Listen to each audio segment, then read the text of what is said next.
حضرت بہاءالدین ذکریہ رحمۃ اللہ علیہ در حقیقت خاندانی رئیس تھے. تو یہ جاگیر جو ان کے پاس تھی، جو کاروبار ان کا تھا، یہ موروثی چلا آ رہا تھا. یہ دولت ان کی اپنی پیدا کردہ نہیں تھی، بلکہ یہ موروثی دولت تھی جو ان کے پاس تھی.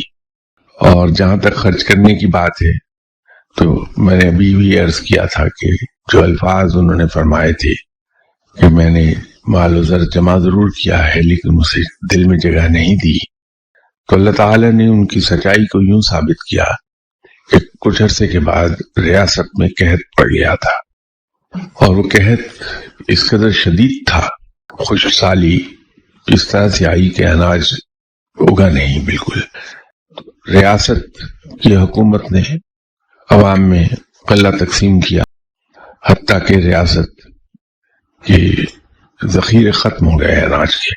تو حضرت بہاءالدین ذکریہ رحمۃ اللہ علیہ تو اپنے گوڈاؤنز کے منہ کھول دیے اور اعلان کر دیا کہ ہر شخص اپنی ضرورت کا اناج میرے یہاں سے فری آف کاسٹ لے جا سکتا ہے. ایک دن محفل جمی تھی حضرت بہاءالدین ذکریہ رحمۃ اللہ علیہ صاحب کی، کہ وہاں ایک شخص آیا اور اس نے کہا کہ میں مسافر ہوں، سید ہوں، میرے پاس سواری نہیں ہے.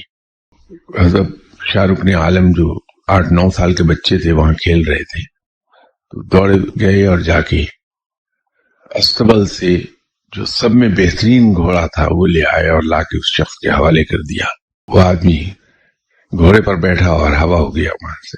محفل میں بیٹھے ہوئے ایک شخص نے کہا کہ حضرت آپ نے یہ کیا کیا؟ میں اس شخص کو جانتا ہوں، یہ تو اسی شہر کا مراسی ہے، تو یہ تو آپ سے جھوٹ بول رہا تھا. تو شاہ رکن عالم صاحب نے جواب دیا کہ میرے علم میں ہے کہ یہ یہیں لوکل مراسی ہے، لیکن میں نے گھوڑا اس کو نہیں دیا بلکہ اس نسبت کو دیا جہاں اس نے اپنی نسبت جا جوڑی تھی. ان کی سخاوت کا تو یہ عالم تھا کہ پوتے تک میں یہ سخاوت اس چھوٹی عمر میں اتنی تھی.